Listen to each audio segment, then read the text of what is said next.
எங்க போயிடுச்சுன்னு தெரியல இந்த போடுகால. இவரு வேற வெளியே இருக்கிறாரு, நானா கேள்வி கேட்க போறாருன்னு தெரியலையா? போடுகால அங்க இருந்தா பாத்துக்கிறேன். மகனே என் உயிரை நீ காப்பாத்திட்டா, இங்கெல்லாம் வச்சுக்கிட்டு ஜாலியா இருடா. நான் உன்னை எவ்வளவுதான் திட்டினாலும் அதெல்லாம் பெருசா நினைக்காம காப்பாத்தின பாரு. தினமும் 500 ரூபாய் பாத்தா ஜாலியா இருடா. கனவா? சரி, கனவை நிஜமாக்கிடலாம். விவசாயிகள் கடன் தள்ளுபடி. நம்ம விவசாயிகள் கரெக்டா இருக்கும். என்னடா அப்படி பாத்துட்டு போறா? அது ஒண்ணு இல்ல, பண்ணி படிப்பா. இந்த டப்பா ஓகே தான். போட்டு போய் பிடிச்சிருவோம்.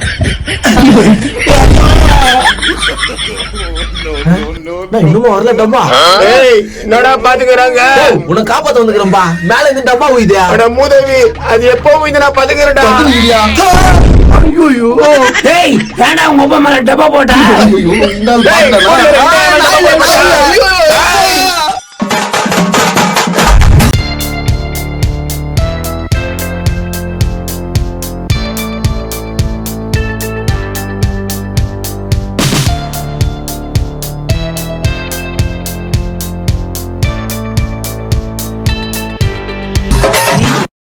யானைக்கு நண்பர்களே இல்லையா, அதனால யானை நண்பர்கள் யாராவது கிடைப்பாங்களா அப்படின்ட்டு காட்டுல அலைஞ்சிச்சான்.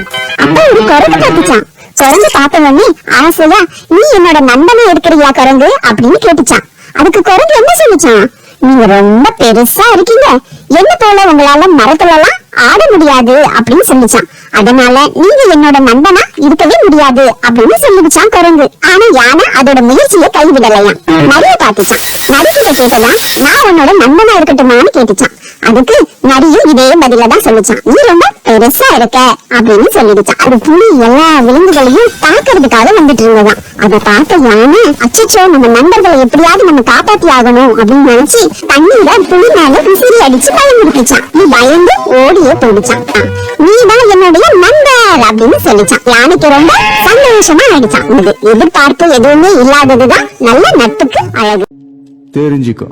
போடா பிஜிஎம்.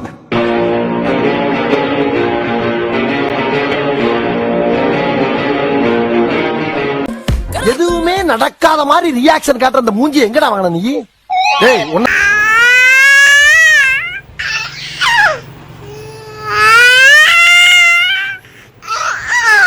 சின்ன பையன் ஒருத்தன் இருந்தானா. அவனோட பெயரு அப்புவான். அப்பு வீட்டுல பெரியவங்க பேச்ச கேட்கவே மாட்டானா. அப்போடைய அப்பா ஒரு முடிவு பண்ணாராம். தானே ஒரு தாத்தா கிட்ட போய் உதவி கேட்டாராம். அப்பு கிட்ட தாத்தா ஒரு சின்ன செடியை காட்டி, அதை உன்னால பிடுங்க முடியுமா அப்பு அப்படின்னு கேட்டாராம். அப்புவும் உடனே அதை பிடுங்கி காட்டிட்டானா. அப்புறம் தாத்தா கொஞ்சம் பெரிய செடியை காட்டி, இதை உன்னால பிடுங்க முடியுமா அப்பு அப்படின்னு கேட்டாராம். அப்ப அப்பு என்ன பண்ணா, ரொம்ப எளிமையா பிடுங்கி காட்டிட்டான்.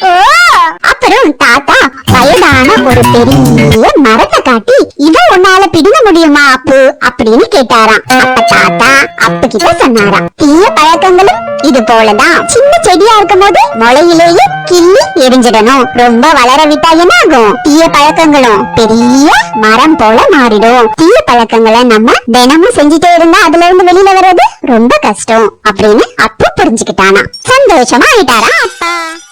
அம்மா ஒரு பெண் வாங்கி தரீங்களா? என்னது பெண்ணா? சரி போய் வாங்கிக்கோ. எழுதி பாப்போம். டேய் இந்த பெண் நல்லா இருக்காடா? வேணாமா வேணாம். வேணாமா? அப்ப இந்த பெண்ணு, இந்த பெண் நல்லா இருக்குடா, இதை ட்ரை பண்ணி பாரு. வேணாமா? அப்ப இதுடா வேண்டாமா? இதுவும் வேண்டாமா? ஏன்டா எதை கேட்டாலும் வேண்டாம் வேண்டாம் சொல்ற? பெண் வாங்க தானே வந்தேன். சத்தியமா பெண் வாங்க வந்தேன். இது இங்க இருக்கு.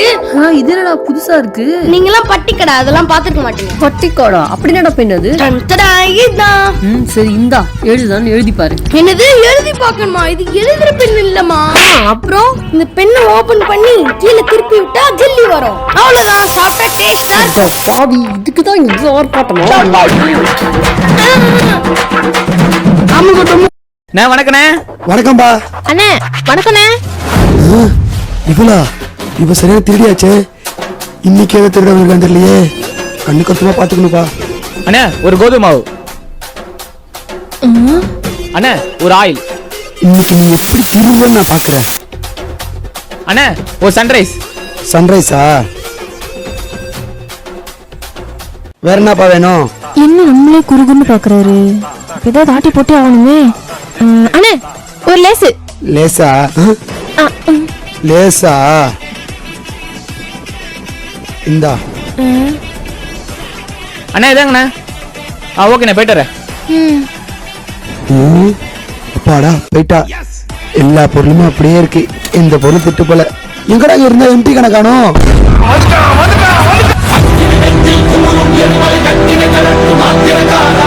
இன்னைக்கு ஸ்கூல் ரீஓபன், எப்படியாச்சும் லீவ் போட்டே ஆகணும். இன்னைக்கு ஸ்கூல் லீவ் போட பாப்பான், விடவே கூடாது. மா மிக்கு கோட்டை வைக்கும் பேப்பர் ஆன்சர் 2 வாட்டி எழுத சொன்னாங்கம்மா. மறந்தே போயிட்டேன். நீ போய் கிளம்பு, நான் எழுதுறேன். மா ஆ? மேத்ஸ் மிஸ் ஜாமெட்ரி பாக்ஸ் வாங்கிட்டு வர சொன்னாங்கம்மா. மறந்தே போயிட்டேன். நீ போய் குளி, நான் வாங்கிட்டு வரேன். மா சோஷியல் மிஸ் அவுட்லைன் மேப் வாங்கிட்டு வர சொன்னாங்கம்மா. மறந்தா யாருகிட்ட? ஐயோ அம்மா சைக்கிள் பஞ்சர்மா, நேத்து கடையில கொடுத்தேன், இன்னும் கொடுக்கவே இல்ல. வேற வழியே இல்ல, ஸ்கூல் லீவ் தான் போடணும் போல. KO.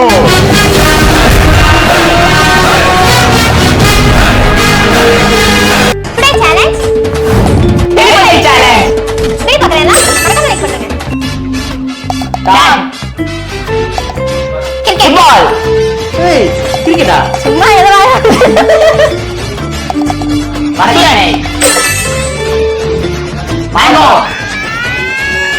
ஜோதிகாவா?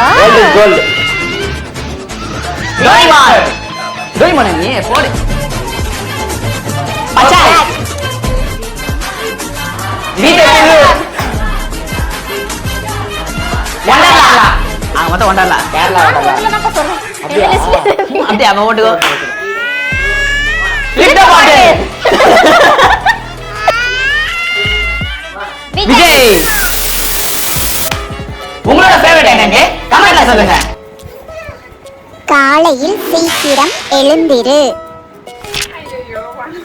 தினமும் காலை மற்றும் இரவில் பல் துலக்கு. கழிப்பிடம் சென்று வந்த பின் சோப்பினால் கைகளை கழுவிவிடு. உடற்பயிற்சி செய். சுத்தமாக குளி. சுத்தமான ஆடையை அணியவும். நன்றாக சாப்பிடு. நொறுக்கு தீனி வேண்டாம்.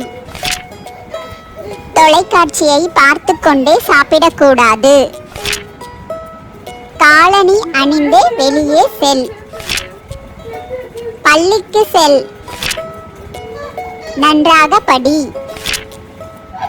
மாலையில் விளையாடு. தெரியாதவர்களிடம் இருந்து எந்த பொருளையும் வாங்க. உங்களுக்கு தான் லைக்கும் வரல, வியூஸும் போல, ஏன் வேஸ்டா வீடியோ போடுறீங்க?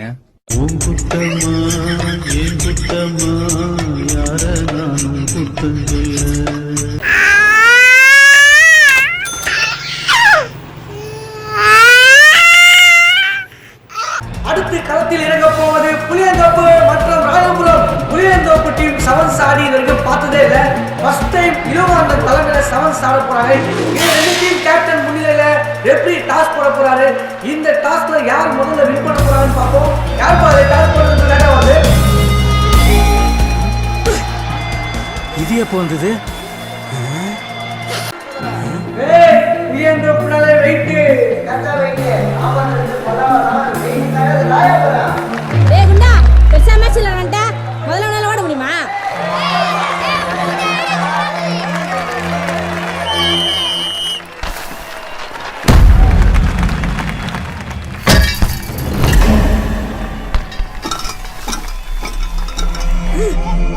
யார் யா இவன்? துரும்பு நினைச்சேன், போர் மார்க்கெட் இரும்பு மாதிரி அடிக்கிறானப்பா.